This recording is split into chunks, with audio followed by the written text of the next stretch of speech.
The national title matchup is set, and what a coincidence. It's the only two teams that beat Ohio State this year. Welcome to the Austin and Berm Show. It is The Beat, presented by the Waterworks, and it's Monday, so it's a Boren Blitz. So I ask you, Zach Boren, does it make you feel any better that the only two teams left beat the Buckeyes? Does that improve your mood or make it worse as you evaluate the end of the 2025 season for Ohio State?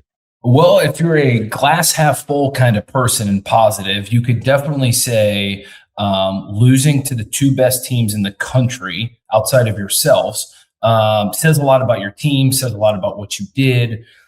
Now, on the flip side, if you're a glass half full kind of person, which I think most of Twitter is nowadays, and a bunch of fans with the expectations of what needs to be done, you obviously are upset, pissed off, because when you look at those two losses and the way that you lost those games, you could have easily won both of them. So I think leaving the season knowing, hey, the two teams that are playing for the national championship are teams that Ohio State could have beaten, should have beaten, probably puts a sour taste in your mouth, for those kinds of people. From my standpoint, it leaves you wanting a little bit more, but at the same time, I think Ohio State's not going to win the national championship every single year, right? We talked about this on the show. We talked about it as the season went along. The expectations going into this year were very low after the max exodus that you had after last year. As the season started to ramp up, and especially after week one beating Texas, the expectations were probably around the Illinois game. Hey, this team needs to win it all. They're the best team in the country, maybe the best team, since the 2002 Miami team, whatever, right? The list went on and on with the comparisons. And it doesn't do the team any justice when you put that pressure and put those comparisons and those expectations on them. From my standpoint, guess what? You played a hell of a year. I think looking back, you obviously beat the team up north and did that. Would you have loved to win the Big Ten championship game in Indy? Yes, it's a game that you should have won, could have won.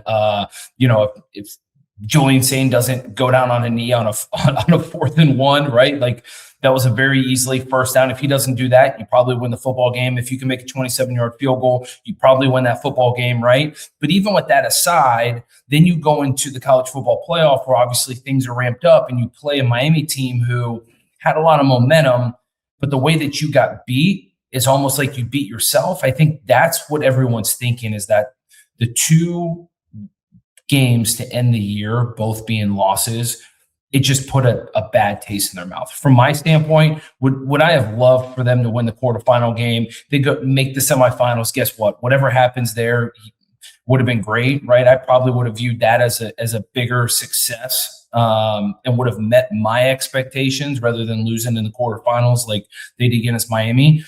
But again, like I said, you can't have the expectation that this team is going to win the national championship every year. And what you have to look for, Austin, which I'm sure we'll talk about many times leading up to the 2026 season, is the amount of talent that this Ohio State team is bringing back. And God forbid, I know the everyone's going in the portal and everything else, but if you look at the starting 22 of what Ohio State had against Miami and what they're bringing back at those positions, it is damn competitive. It is talent-wise probably one of the top 2, 3, or 4 teams in the country when you look at the starting 22 talent. So I'm excited for what 26 brings. I think, anytime you get punched in the mouth to end the season, it adds a little bit of motivation and fuel to your off-season workouts. And I'm sure Ryan Day will touch on that, as kind of the offseason goes along. Yeah, I mean, I think both of those ideas can be true, Zach, right? That you can have an appreciation, a healthy appreciation, and maybe even an enhanced appreciation for me about the quality of Indiana and Miami as they've gone through this college football playoff, and certainly the way Indiana has just absolutely taken apart Alabama and Oregon. That makes me think that 13-10 game was even better than it was and more competitive. And and tougher and hard fought than we realized in the first week of December. Miami, same sort of deal with their comeback there against Ole Miss, but it doesn't mean that it changes the fact that Ohio State had multiple opportunities to put together a better offensive game plan or better execution or whatever else. I still view those games as ones that Ohio State lost more than Indiana or Miami won. And we can all, have different opinions and takes on that and different perspectives. Doesn't mean that I don't think that those teams are good. But it does validate exactly what you're saying, that Ohio State had all the pieces in place to make this run, which definitely exceeded what we thought was possible 6 months ago. Yeah, you're spot on. And I think if, the way that you've seen Indiana manhandle Alabama and Oregon, thinking back to that 13-10 game, you're kind of like, damn, that was a much tougher matchup than we all thought going into it. But two, even with how bad we thought Ohio State played, they played a damn good football game to only lose that game 13-10, right? And so I don't think two things. I don't think we back then we gave Indiana enough credit for how good they were. And two, I don't think we gave Ohio State enough credit for how good they played in that game, even though the eye test looked less than ideal. The other thing that we can bring up, and this is probably the biggest, I don't want to say question mark, but probably the biggest letdown in those games is after the Michigan game, we thought this offense was clicking on all cylinders. With the way the defense was playing, you tell this offense, like, hey, go out and score 21 points, you're going to win any game in the college football playoff, including the national title.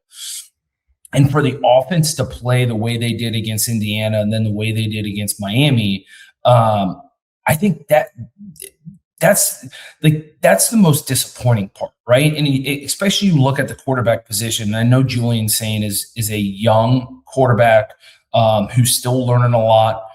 But, man, it's kind of like those two games were the time for you to shine. Like, that's when big-time players make big-time plays in big-time games. Coaches say that time and time and time again.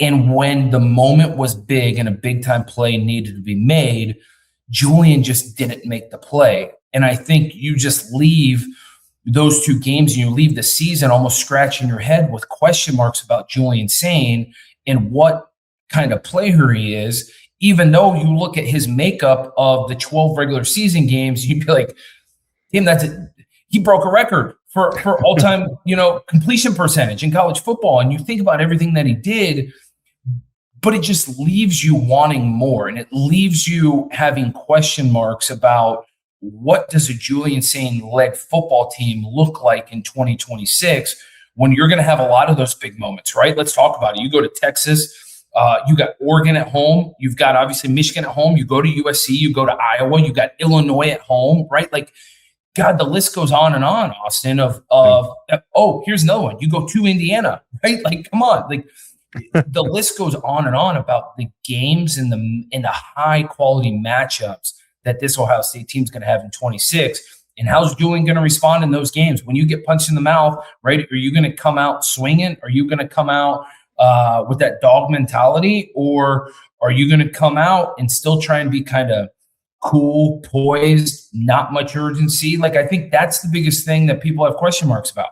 Yeah. And that's also why my brain is in a blender talking about this national title matchup, Zach, because how many times have you heard me be skeptical or just outright criticize Carson Beck? And he's making those veteran plays. He is not considered a dual threat quarterback, but he is winning games, including against Ohio State, with his legs. That's the part where I think Julian Sain is going to have to maybe take those strides. We can talk about leadership and intensity and all those things that, like, you're going to grow into over time. But, Carson Beck, understanding the play that he is in, the defense that he's facing, and finding an escape hatch has won him 2 playoff games in a row here.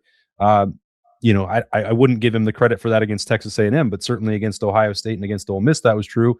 And then you look at everything that has happened in the transfer portal coming and going for Ohio State over the last 10 days. And suddenly we're in a world where it's like, what the Buckeyes need to do is, like, Indiana's got this roster building thing figured out with veteran players and fulfilling that, filling out their roster that way. It's like suddenly these two teams that beat Ohio State are like opening up a window for things that they have to do. And it's Carson Beck and it's Indiana, two people that I've never thought we'd be talking about. No, you never thought you'd be talking about. And it's so wild. In this day and age of college football, you look at last year's Ohio State team. You have Will Howard at quarterback, who spent 4 years at Kansas State, did some really good things, but not much star power, kind of a gritty player, did what needed to be done. And you look at this year's national championship game with Carson Beck and Fernando Mendoza. Carson Beck may have been a little bit more flashier at Georgia, but definitely his last year at Georgia was a roller coaster up and down. But you see a veteran quarterback who's kind of gritty, who's doing what he needs to do, not a dual threat quarterback, but running when he needs to run, making big plays when he needs to. You look at Fernando Mendoza, again, an older quarterback who spent time at Cal, no flashiness to him, but got some grittiness to him. And so you think of college football nowadays and you think of high dollar quarterbacks and you think of, this NIL and you think of star power and you think of what all these guys bring to a program when you sign a guy who's, a top 20 player in the portal.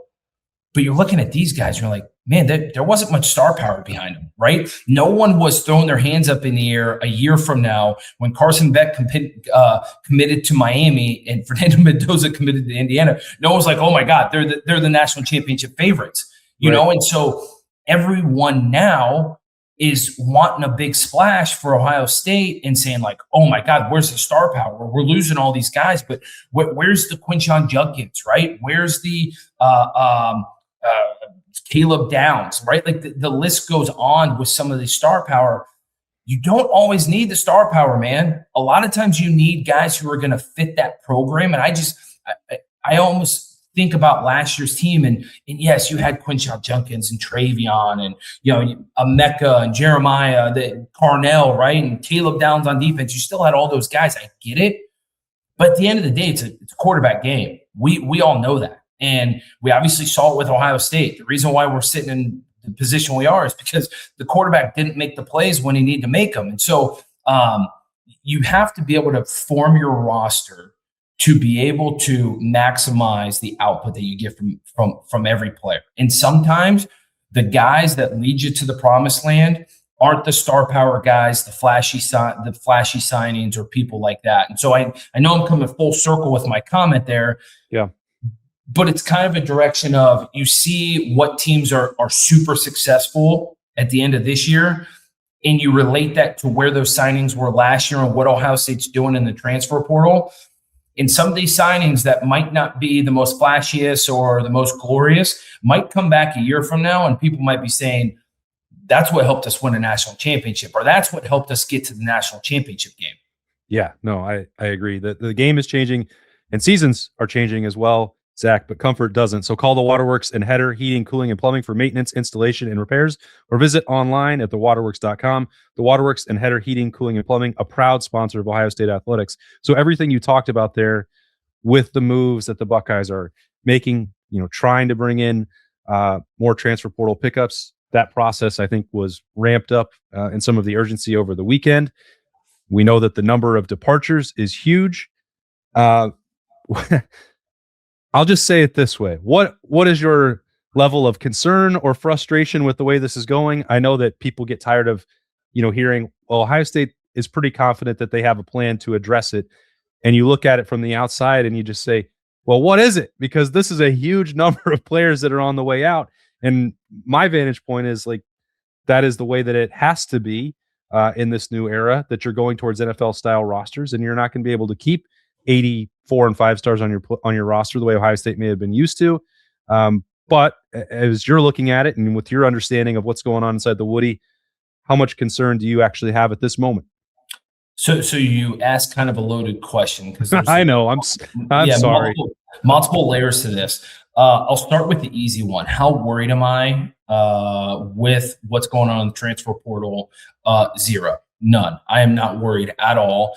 I've gotten into my fair share of Twitter wars with people who think the world is falling from that standpoint. Not worried one bit. There are so many things that are happening behind the scenes, things that are going to happen. Some of these kids, guess what, are leaving, not because probably of their wish, but maybe because of Ohio State. And Ohio State has brutally honest conversations with every player at the end of the year. And some of those conversations literally are, hey, this isn't the best place for you. You need to go into the portal and find somewhere else to kind of take your career. And sometimes those aren't bottom feeder guys on the roster. Sometimes those might be second team guys who don't fit the mold. Their mindset doesn't fit what Ohio State's trying to do. They're not program type of guys, right? And so I'll leave it at that the max exodus of players compared to what Ohio State's brought in so far does not bother me one bit, to be honest. It's my standpoint and the knowledge that I have, a lot of it was predicted. Like they knew it was coming. Nothing has really been, out of the ordinary for them. This I will say in regards to the transfer portal, it irritates me because the expectations of players, of agents, of entourages, of uncles, of parents, of friends, of all these people that represent these players, their expectations of reality could not be farther off from what they actually are right now in college football. And I think everyone knows there's a huge issue. There needs to be a governing body. There needs to be rules and guidelines and all kinds of things, right? But aside from that, the valuations that some of these players put on themselves, whether it be themselves, their agents, like I said, parents, aunts, uncles, whoever it might be, are not real.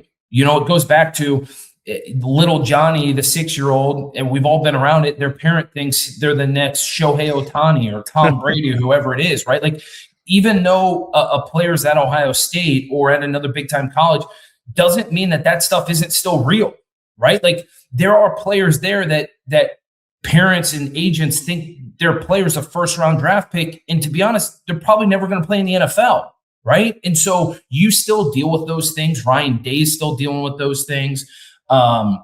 There are some guys that, guess what, are going to go in the portal and have an idea of their value of what they're worth, and they're not going to get anywhere close to it. It's the reason why we've seen so many players. There's thousands of players in the portal.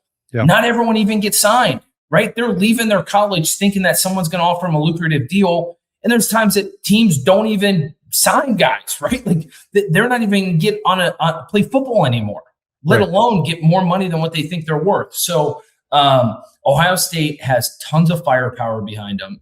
Ohio State has a game plan. Ohio State has the best GM in the country, Mark Pantoni, and that's just not my opinion. Guess what? It was voted by all of college football. All these people want to say fire Mark Pantoni. Mark Pantoni needs to get out of there. I don't think people realize it was just in August he was voted GM of the year, and that's voted by the rest of college football, right? Like those are people that actually know what goes on behind the scenes, and they voted Mark Pantoni as the best. So, well, I think too, Zach, we can make one thing very clear: Mark Pantoni is not ever going to be fired at Ohio State. No, he's the best there is in the country. There are people, I know this for a fact. Mark Pantoni gets job offers every single year and gets offered a lot of money to go there, and he stays at Ohio State because guess what? He loves Ohio State, and Ohio State would not be where they are now with him. Okay, I will leave it at that. They have a detailed game plan. They have an idea of the way this team in 2026 is going to look like, the direction that they're going. I have a feeling some news is going to break soon of some good stuff. All those people that are saying the world's falling can celebrate some signings. But then again, it goes back to what I said. Not every signing needs to be a flashy, oh my God, all-American type of signing like a Caleb Downs or Quinshon Judkins, because there's going to be some guys that Ohio State signs that are going to be dudes for this team in 26. Yeah, and I certainly understand Ohio State fans and Ohio State media not wanting to be patient and let it play out. But more times than not, the Buckeyes tend to get it right, and a lot of that is because of what you're talking about exactly there, Zach, with Mark Pantoni and Ryan Day. They have to execute the plan. That goes back to the losses against Indiana and against Miami as well. Like, it's great to have one. They have to follow through. We'll see if they will, because this is a huge week for it. And by the time we get to next Monday and another Boren Blitz and that transfer portal window is closed, I think we're going to have a lot more to talk about. So this is one more thing I'll say, Austin. Yeah. Sorry, just leave it this. Oh, you're good. Everyone's freaking out about these guys that are leaving in the portal.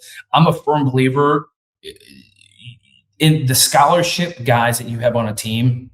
Every player wants to get paid 6 figures plus, right? And it's not just $100,000. Guys are wanting $250,000, $300,000 just as incoming freshmen, and those guys are 3rd string, sometimes 4th string, right?